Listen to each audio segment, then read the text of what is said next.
and a major distraction from operating the business. Yes. So Yeah. just be aware of what's going on. So when should outside money, OPM, other people's money, be considered, Ike? So there are a few things to think about, I think. One is, do you have a business that requires cash? Like, for example, you're a hardware company.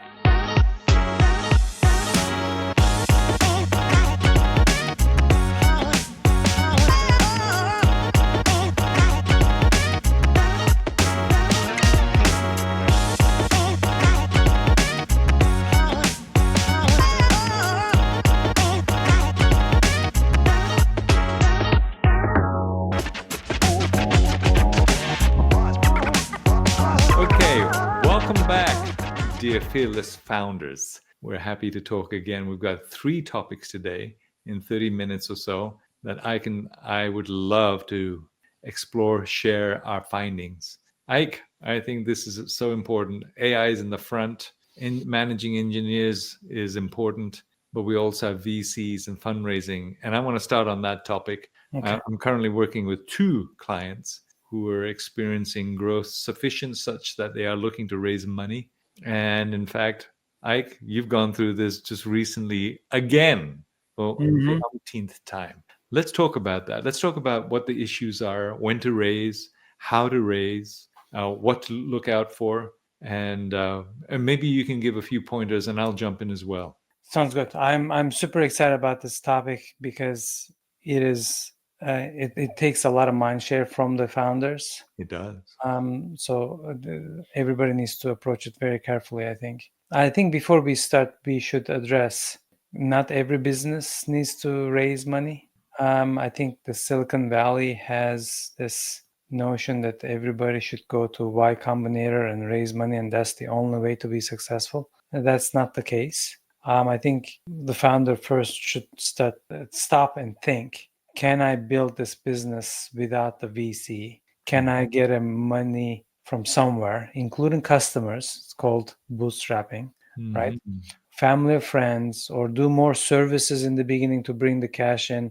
There are millions of ways to skin a cat, eat an apple, and start a business. But if your business requires an investment from a VC and you are convinced that that's the best way to go, it's fine. Let's be carefully thoughtful about it, right? Before we even start, right? Do you agree? I agree. I'll tell you right now, and in fact, for those who are listening or watching, they'll remember Ryan Fenn, his own success. He is now north of 10 million a year ARR. And to start it off, he borrowed, no equity, borrowed $500,000 at some point. He paid it back within the first 2 years of being in business. That's it, no more. And I agree completely. When it comes to taking money in, you are absolutely muddling not just the profits and the equity and the management of the business, because now you have investors who are going to ask, how are you doing? What's going on? Have you thought about this, and this? Done properly is good, but know that you are going to relinquish control. And so I've seen that too many times. And like I said, I have 2 clients right now going through the process. And it is a major distraction from operating the business. Yes. So just be aware of what's going on. So when should outside money, OPM, other people's money, be considered, Ike? So there are a few things to think about, I think. One is, do you have a business that requires cash? Like, for example, you're a hardware company. You need a capital to run. You're going to create an insurance-based company, right? That requires a lot of money. So, like, I think first you need to decide those. If you are software and services,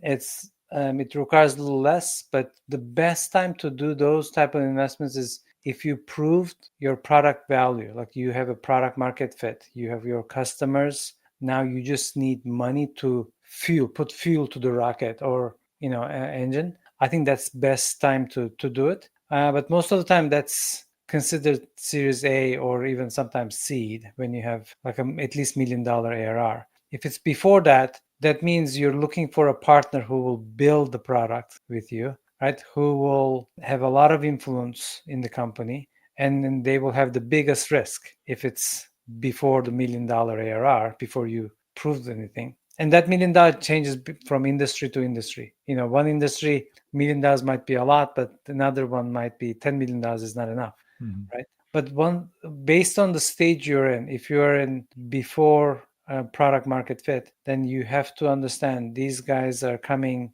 to help you build the product. They will have a lot say in the business, and you will not be able to divorce them. They will always be there. And they're looking at things like, am I going to make 30x, 40x, 50x of my money? Because they are in it not to build this great product where your passion is. They're here, when am I going to get my 30x, 50x money back? That's their mindset. So you, as a founder, we always have to be cognizant of our audience, right? When we're with a customer, they have challenges they want to solve, and we put ourselves in their shoes. Same with the investors. We have to put ourselves in their shoes and explain things, put the company in their perspective from their lenses all the time. Yeah, concur. I want to make sure that we clear it up. You said if you have a capital intensive business like hardware, well, clearly, in order to get all of that inventory set up, you're going to have to put some cash out,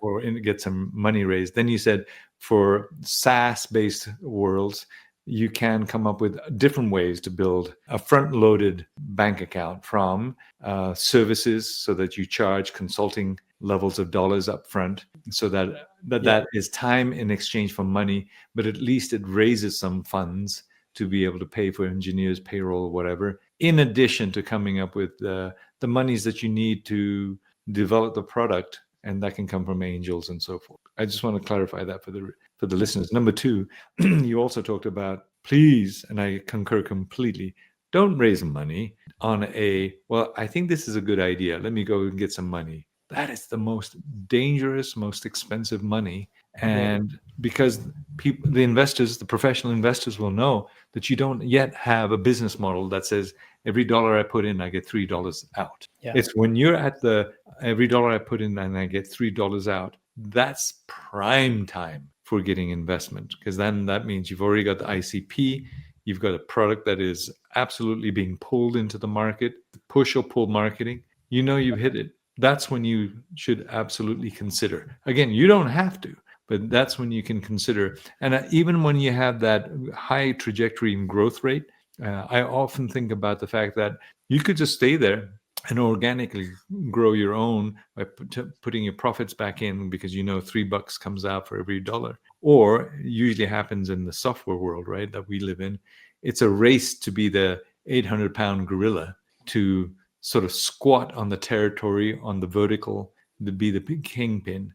And that's why the money then is needed to accelerate the land grab. Yes. That's it. Otherwise, you can do it organically. Keep it, if you've got that locked in, go for it. I know several software business owners who said, I'm not going to take outside money. I'm going to keep it under my control, and I'm going to grow it organically. I'm not looking for an exit. I'm happy with that. You're not forced to an exit when it's your money. As soon as you take other people's money, you are forced to an exit. Yeah. But what I also noticed is you have to understand the VCs, if you're raising money from them, think really differently than the founders.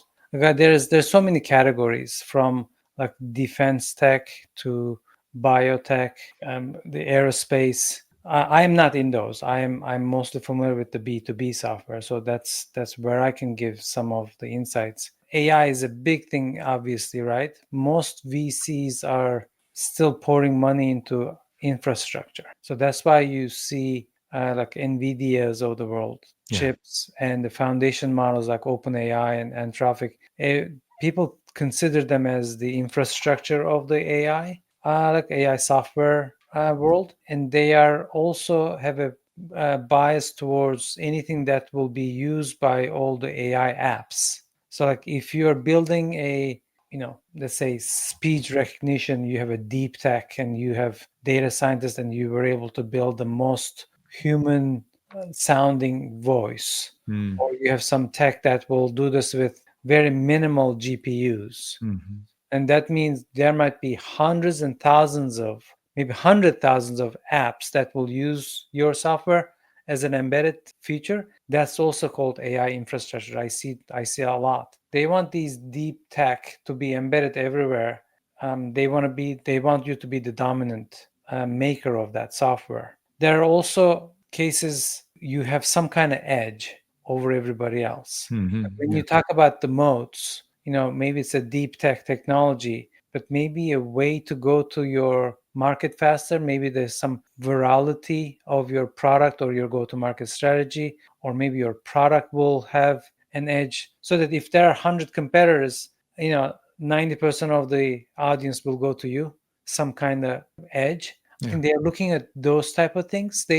If you tell them, I'm going to build a great business that's going to reach to $100 million, we're going to be $20 million profitable a year, there will be 20 other competitors, but we're making $20 million a year. What else you want? They will not invest in your company. That's not the game they play. It's amazing, isn't it? Right? It's a shocking realization for most founders. You go, what? What do you mean you won't? Yeah, you're right. You got to think about it through their eyes, through their lens. Yes, because if you think about it, they put $1 million on your company, let's say at a $10 million valuation. They own 10%. You're going to raise 3 more times. So their 10% will become 3%. Yeah. And then at $100 million of $20 million profit, you're going to sell it for, say, $200 million. They're going to make $6 million. So they made 6x. 6x is not even close to 50x. Right? So they will calculate that and say no. Absolutely. The math game is always the most important leading indicator for our investors.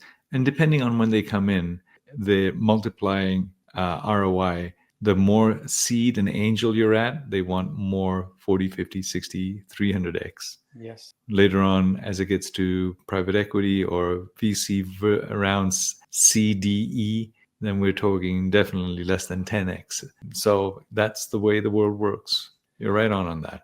And we can keep talking on this topic, but I want to approach the 2 topics. You've already brought out AI. So tell me about, because you've had experience here multiple times, especially now with your own new business, how's the impact of, let's start off with a more common topic. How do you manage engineers when they're all over the world so that you're able to produce products on time with the quality that you need? And ultimately, management of high technical talent takes a different approach than if you're managing sales. Sales has their own talent. How do you manage engineers so that you can get the best out, especially when your leader, CEO, founder may not be a technical person? Even if you're not a technical person, I think you need to be very hands-on with your product. Even until $10 million, $20 million ARR, 1,000, 2,000 enterprise customers, you have to be very hands-on. You can not say, I've reached a level, now my job is to just court VCs and manage my board. You are doomed. Give me an example. I wonder where that comes from.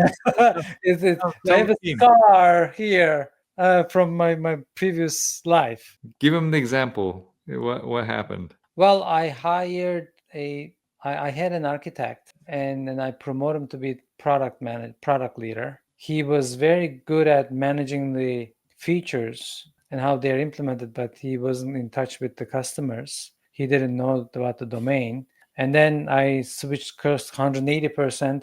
I went and hired the chief product officer from a big company, and that was a disaster. I think that lasted 2 months. It didn't work out. So like if you don't pay attention to what your customers need, what the product, what the engineer is going to do, and also listen to the market, like what's happening in the market right now, and from technology perspective, AI perspective, that I need to put in my product to make my experience 10x better than I have today. Forget the competition. Like just focus on your own and make your product 10x better. Focus on that. Like just that attention or lack of attention is disastrous. Yeah, you're absolutely right.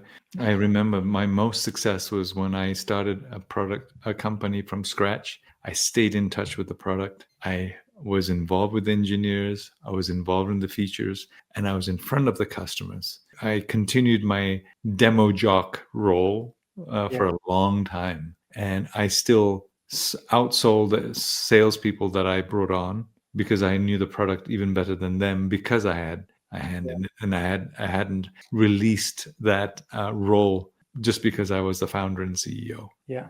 I agree with that. In the management of the product, never mind what the customer needs, and you being involved, I have to ask this again. How do you manage engineers so that they're all rowing in the same direction? I don't know what tools, I don't know how you get them to go there. Do you have to talk to them 5 times a day to make sure they're all on track? How would you advise me, the non-technical CEO? There are so many aspects of it. Yeah. One, you have to hire the right people, right? If you don't hire, no matter what you do to manage them, it will not work. My philosophy is find people that's worked at a startup that had a great run.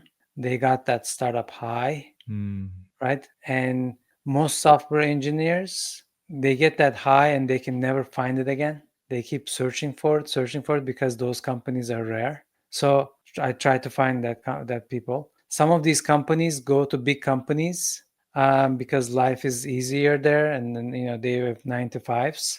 But the ones that you find that are willing to get that high again, and they hate the big corp job because they don't want to be stuck there. So I think that's the number one thing. Like, you want to find people that loves coding, that loves building something new.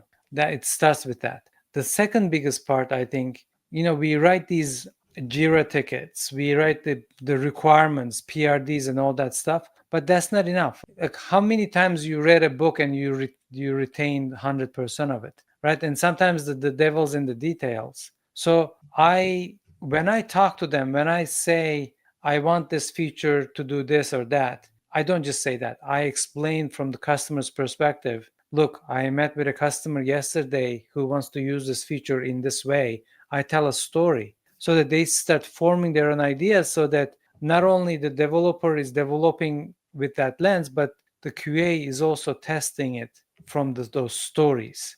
In Jira, there's an epic, the biggest thing, and then the stories, like, they know the story, but stories are never written as stories, and even if they are written, they are not retained. So you have to pay attention to that. And lastly, it's a balance between like being distracted thing to the team. Yeah. And like, it's like, I think you have to find the right amount of meetings. Even with that, what I do is I give them opportunity to get out of the meeting or not attend the meeting. If they're in the middle of something else, they're going to be distracted, or they're not contributing, or they're not going to learn anything, they can get out of it. So it comes with a little bit of autonomy for them to manage their time. And then we don't have 100 meetings a week. We don't have 10. They have their own meetings between them. I meet them one-on-one every week, sometimes twice, one-on-ones. And we have a group meeting where we do deep dive on technical items. We call them mind melts. Thank you. That was very practical. You just gave me one, maybe max 2 times one-on-one, but you still meet as a team and you still do deep dives into problem solving. There's another aspect. It's a little bit of the culture or the personality of the founder or technical leader. Some companies do full stack engineering. Some I don't do full stack engineering. I have separate team members, just like one AI engineer, one front end engineer, one back end engineer, different roles. And what I believe is, like, if you can empower them, they can actually check each other's work, so that I don't have to check everybody's work. So that, to me, creates a little bit of a team dynamic. They can call each other out. Good one. That's a good one. Hey, I know this could take an entire episode, but now you've worked with engineers before AI and now engineers with AI.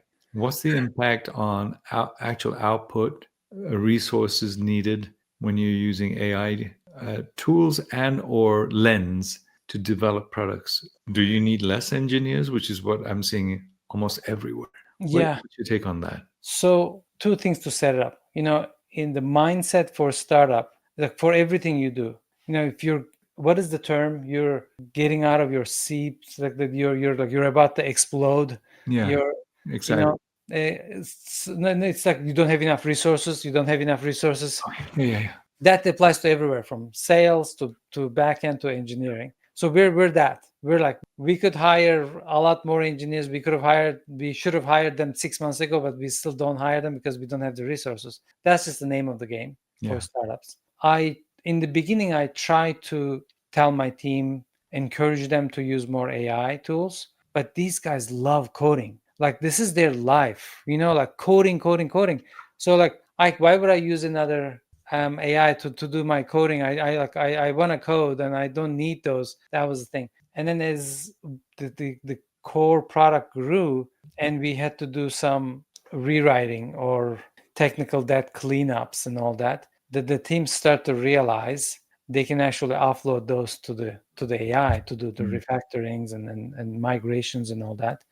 But today they use it so much that we have subscriptions with one and they exhaust that, and then they go to another subscription and they exhaust that.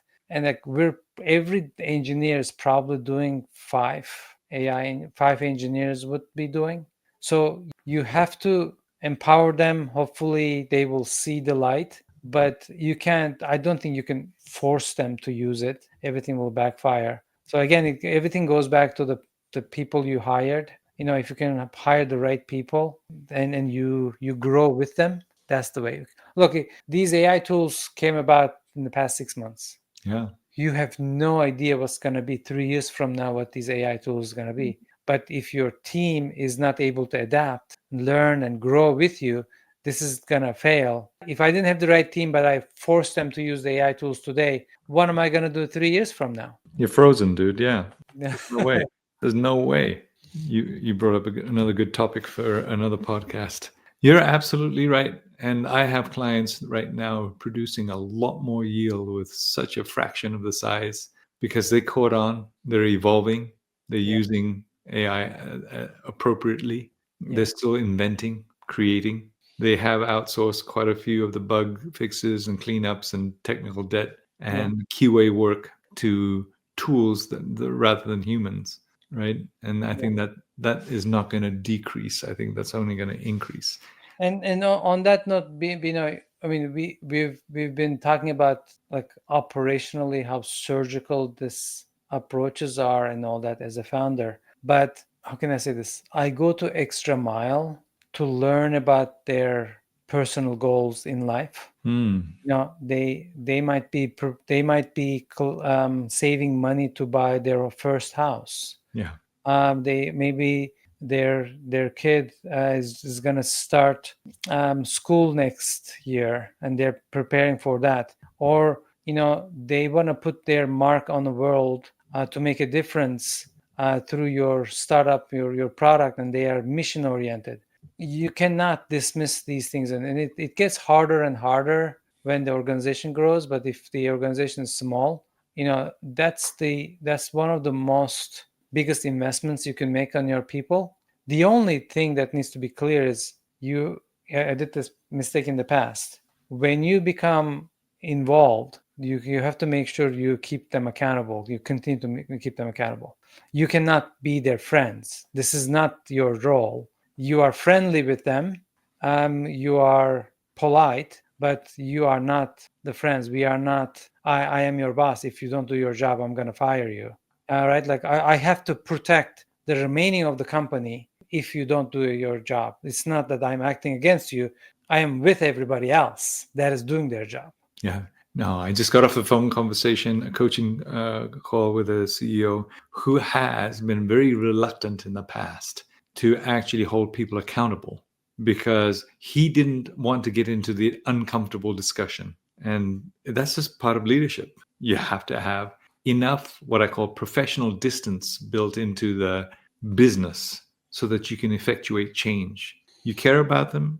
You're going to be able to communicate in such a way that it is absolutely supportive, but you are also going to say, I am going to inspect what I expect. Yes. And it is necessary in order for our professional business to continue to grow. We have so many customers and employees expecting us to deliver our promises. And your role is this. So I will expect that you hit those milestones Yeah. with that quality in the time frame. It's just part of leadership. Must not abdicate that role. Agreed. Good on you for getting to know their business needs, their personal needs as well as business needs, so that you can encourage them and give them the support they need when time comes where they have to execute on the personal priority more than business. Yeah. That's why you did that, right? Yeah. Hey, in a few short minutes, we hit 3 good topics. We have so much to work on. We've got another new guest next week. So if you're game, let's cut it off for today. I'm right? game, of course. And everybody else tuning in, thanks so much. More to come. We've got some excellent guests coming on. We appreciate you sharing this with others. We care very much that you succeed. And we want to provide this podcast so that you have more and more value, more and more insights from our scar tissue. Until next time, thanks everyone. Bye-bye.